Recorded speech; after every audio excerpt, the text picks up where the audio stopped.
सनातन धर्म के विशाल पुराणों में ब्रह्म पुराण का एक विशेष स्थान है। इसमें अनेक पवित्र तीर्थों, देवताओं और महात्माओं की महिमा का वर्णन मिलता है। इन्हीं में से एक है गोदावरी तट पर स्थित वह अद्भुत तीर्थ जिसे संसार में पुत्र तीर्थ कहा गया है। मात्र इसके नाम का श्रवण करने से ही मनुष्य अपनी सभी अभिलाषित वस्तुएं प्राप्त करता है और जो श्रद्धा भाव से यहाँ स्नान, दान और पूजन करता है उसे उत्तम संतान की प्राप्ति अवश्य होती है।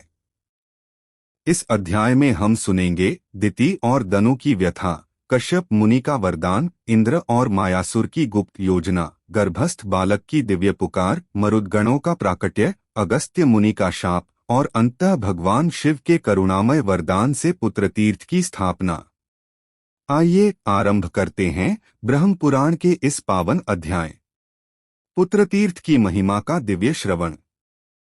यह सुनकर दिति ने स्वामी से कहा, नाथ, मुझे ऐसा पुत्र दीजिए जो अनेक गुणों से संपन्न, विश्वविजयी और जगदवंद्य हो तथा जिसके जन्म लेने से मैं संसार में वीरजननी कहला सकूं। कश्यप जी ने कहा, देवी, मैं तुम्हें एक श्रेष्ठ व्रत का उपदेश करता हूँ जो 12 वर्षों तक पालन करने के बाद फल देता है। उसके बाद आकर तुम्हारे मन के अनुकूल गर्भ का आधान करूंगा, क्योंकि व्रत आदि के द्वारा निष्पाप हो जाने पर ही संपूर्ण मनोरथ सिद्ध होते हैं। पति का यह वचन सुनकर दिति को बड़ी प्रसन्नता हुई। उसने कश्यप जी को नमस्कार करके उनके बताए हुए व्रत का विधिपूर्वक पालन किया। जो लोग तीर्थों की सेवा, सुपात्रों को दान तथा व्रत का पालन आदि नहीं करते, वे अपनी अभीष्ट वस्तुओं को कैसे प्राप्त कर सकते हैं। दिति का व्रत पूरा होने पर कश्यप जी ने गर्भाधान किया और एकांत में अपनी प्रिय पत्नी दिति से कहा, शुचिस्मिते, तपस्वी मुनि भी विहित कर्म की अवहेलना करने से मनोवांछित पदार्थ नहीं पा सकते, अतः तुम्हें कोई निंदित कर्म नहीं करना चाहिए। दोनों संध्याओं के समय सोना, कहीं जाना अथवा बाल खोले रहना निषिद्ध है। संध्या काल भूतों से व्याप्त रहता है, अतः उस समय छींकना, जभाई लेना तथा भोजन करना भी मना है। ये सब कार्य सदा ओट में ही करने चाहिए। विशेषतः हंसना तो दूसरों के सामने हो ही नहीं। संध्या काल में कभी कमरे के भीतर न रहे। प्रिय, मूसल, उखल, सूप, पीढ़ा और ढक्कन आदि को दिन या रात में कभी न लांघना। उत्तर की ओर सिरहाना करके तथा संध्या काल में कभी न सोना। झूठ न बोलना। दूसरों के घर न जाना। पति के सिवा और किसी पुरुष पर कहीं भी दृष्टि न डालना। यदि निरंतर इन नियमों का पालन करती रहोगी तो तुम्हारा पुत्र त्रिभुवन के ऐश्वर्य का भागी होगा। दिति ने स्वामी के समक्ष प्रतिज्ञा की, मैं इन नियमों का ठीक ठीक पालन करूंगी। फिर कश्यप जी देवताओं के यहाँ चले गए। इधर दिति का पुण्यजनित बलवान गर्भ दिनोंदिन बढ़ने लगा। इन सब बातों को मय नामक दैत्य अपनी माया के बल से जानता था। उसकी इंद्र से मित्रता थी। दोनों में बड़ा प्रेम था। उसने इंद्र के पास एकांत में जाकर विनयपूर्वक कहा, दिति और दनु ने विशेष अभिप्राय से कश्यप जी को संतुष्ट किया है। दिति का गर्भ दिनोंदिन बढ़ता है, उसमें नाना प्रकार की शक्तियां हैं। नारद जी ने पूछा, देवेश्वर, महाबली मय नामक दैत्य तो नमुचि का प्रिय भ्राता है और नमुचि इंद्र के हाथ से मारा गया था। फिर उसकी अपने भाई के शत्रु से मित्रता कैसे हुई? ब्रह्मा जी बोले, पूर्व काल में नमुचि दैत्यों का राजा था। उसका इंद्र के साथ बड़ा भयंकर वैर हुआ। एक समय की बात है, इंद्र युद्ध छोड़कर कहीं जा रहे थे। यह देखकर दैत्यराज नमुचि भी उनके पीछे लग गया। उसे आगे देख इंद्र भय से व्याकुल हो गए और ऐरावत हाथी को छोड़कर समुद्र के फेन में घुस गए। फिर वज्र में फेन लपेटकर उस फेन से ही इंद्र ने अपने शत्रु का संहार कर डाला। जब नमुचि की मृत्यु हो गई तब उसके छोटे भाई मय ने अपने बड़े भाई के घातक का विनाश करने के लिए बड़ी भारी तपस्या की। उसने अनेक प्रकार की माया प्राप्त की जो देवताओं के लिए अत्यंत भयंकर थी। उसने संपूर्ण लोकों को शरण देने वाले भगवान विष्णु से भी वर प्राप्त किया। मैं दानी और प्रियभाषी था। उसने इंद्र को जीतने के लिए अग्नि और ब्राह्मणों का पूजन आरंभ किया। वह याचकों को मुहमांगी वस्तुएं देने लगा। वंदीजन सदा उसकी स्तुति करते थे। इंद्र ने वायु से अपने मायावी शत्रुमय की गति विधि जान ली। तब वे ब्राह्मण का वेश बनाकर उसके पास गए और बोले, दैत्यराज, मैं याचक हूँ, मुझे मनोवांछित वर दीजिए। मैंने सुना है आप दाताओं के सिरमौर हैं। अतः आपके पास आया हूँ। मैंने उन्हें ब्राह्मण जानकर कहा, दिया हुआ ही समझो। सामने याचक को पाकर दाता यह विचार नहीं करते कि थोड़ा दूं या अधिक। उसके यूं कहने पर इंद्र बोले, मैं तुम्हारे साथ मित्रता चाहता हूँ। यह सुनकर मैं दैत्य ने कहा, विप्रवर, ऐसे वर से क्या लाभ, आपके साथ मेरा वैर तो है नहीं। तब इंद्र ने अपने वास्तविक रूप को प्रकट किया। इंद्र को पहचानकर मैं के मन में बड़ा विस्मय हुआ।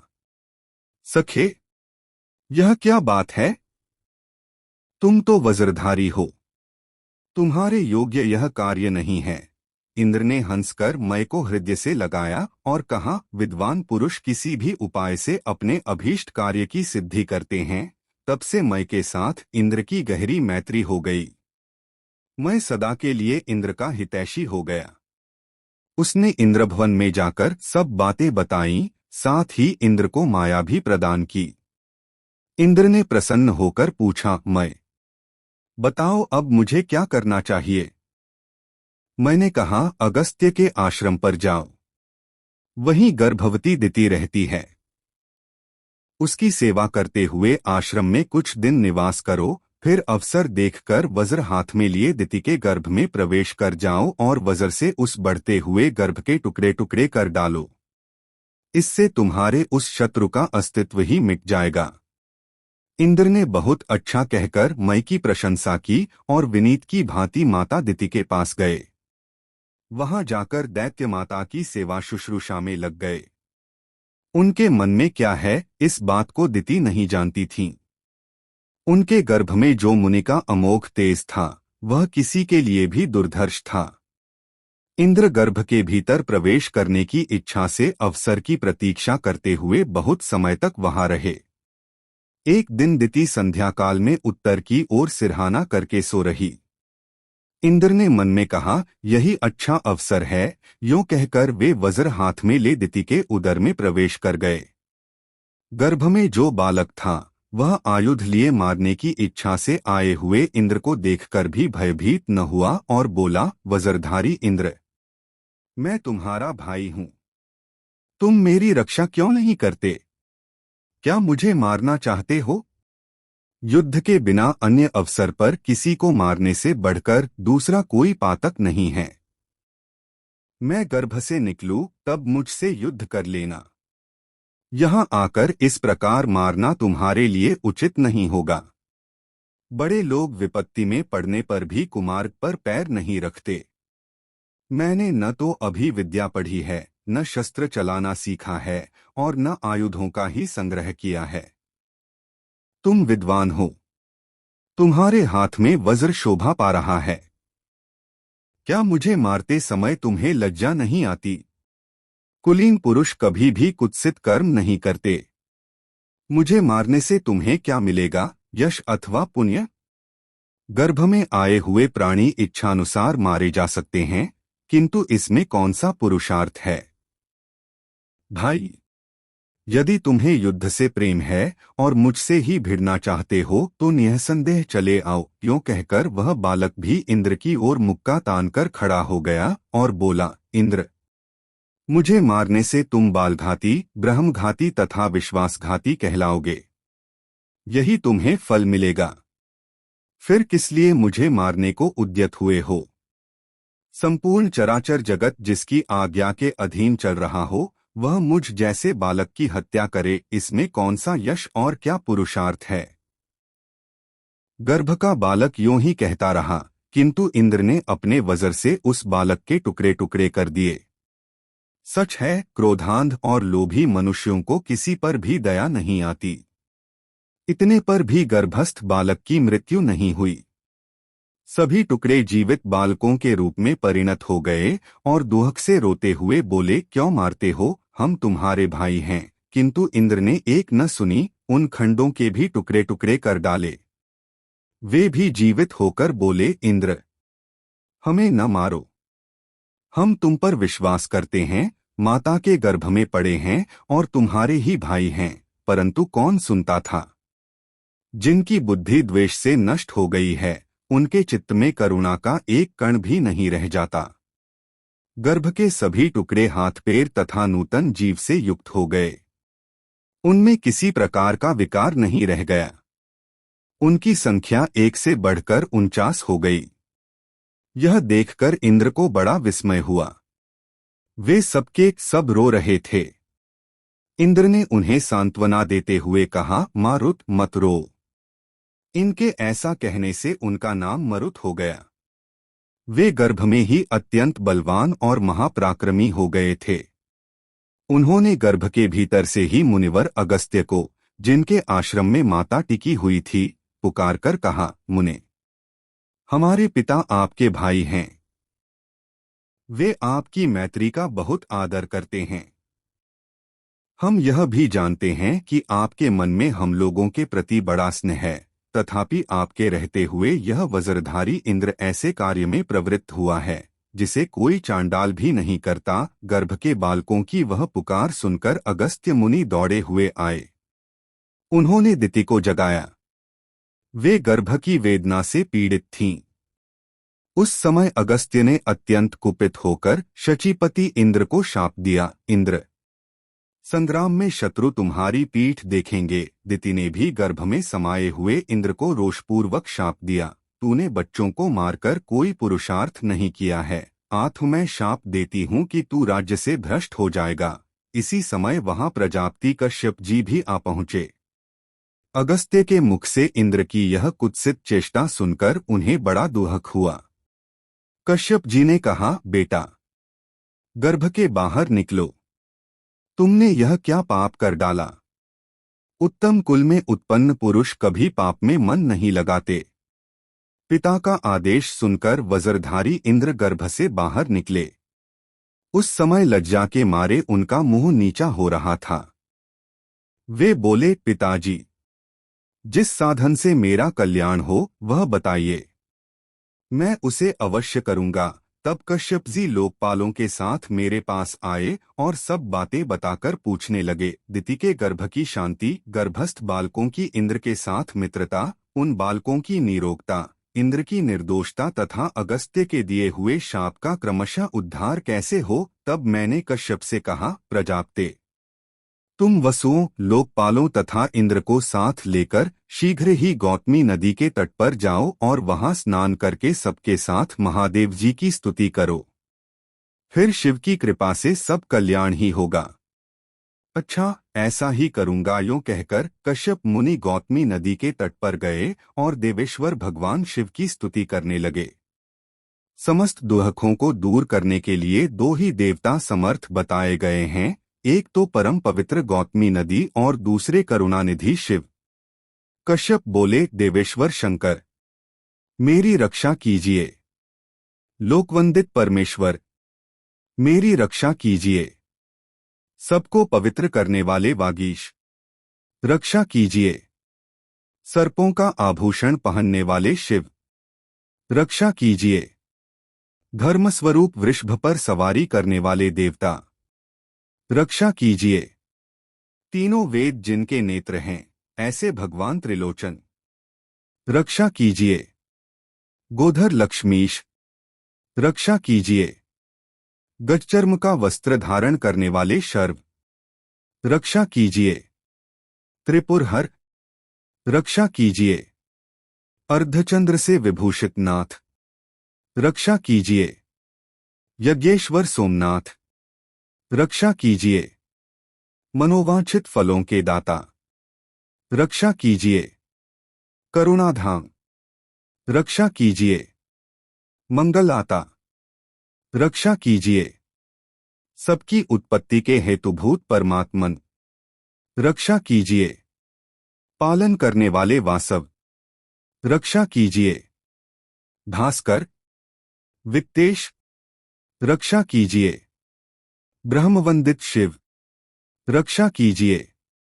विश्वेश्वर, रक्षा कीजिए। सिद्धेश्वर, रक्षा कीजिए। पूर्ण परमेश्वर, आपको नमस्कार है।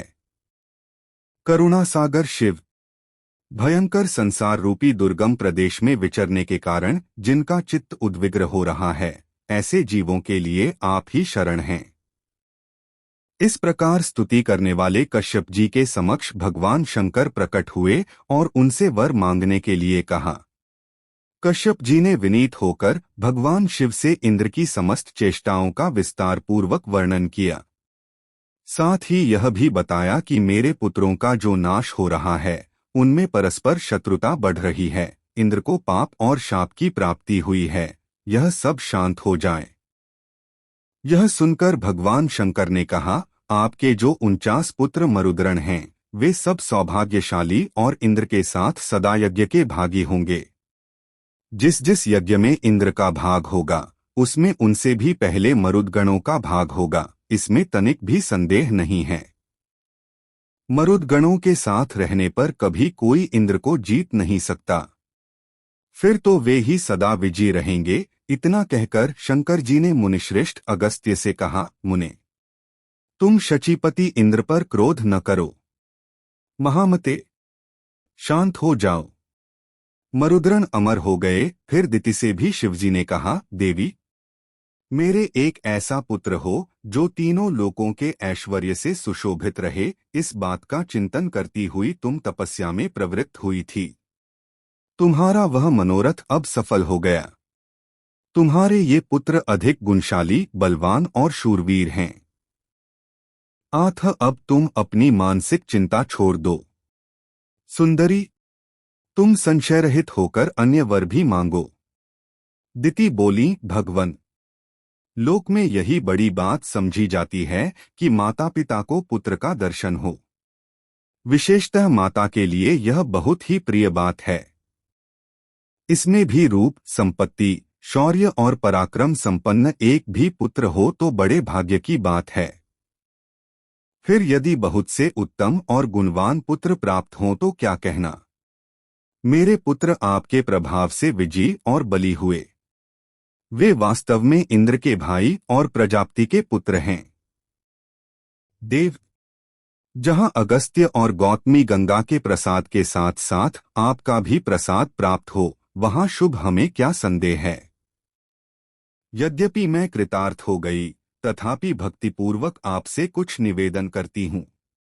देव, मेरी बात सुने और संसार का कल्याण करें। देववंद्य, संतान की प्राप्ति संसार में दुर्लभ है। विशेषतः माता के लिए पुत्र का होना और भी प्रिय है। पुत्र भी यदि गुणवान, धनवान और आयुष्मान हुआ, तब तो कहना ही क्या है। इहलोक और परलोक में उत्तम फल की इच्छा रखने वाले सभी प्राणियों को गुणवान पुत्र की प्राप्ति सदा ही अभीष्ट है। यहाँ स्नान करने से इस दुर्लभ फल की प्राप्ति हो सके, ऐसा अनुग्रह कीजिए।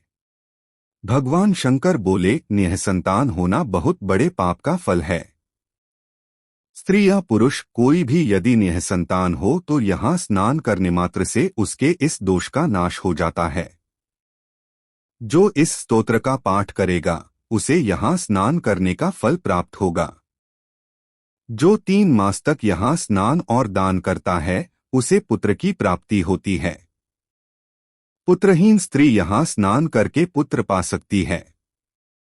ऋतुस्नाता स्त्री यदि यहाँ आकर स्नान करे तो उसे अनेकों पुत्र प्राप्त होते हैं। वह 3 महीने के भीतर ही गर्भवती हो जाती है।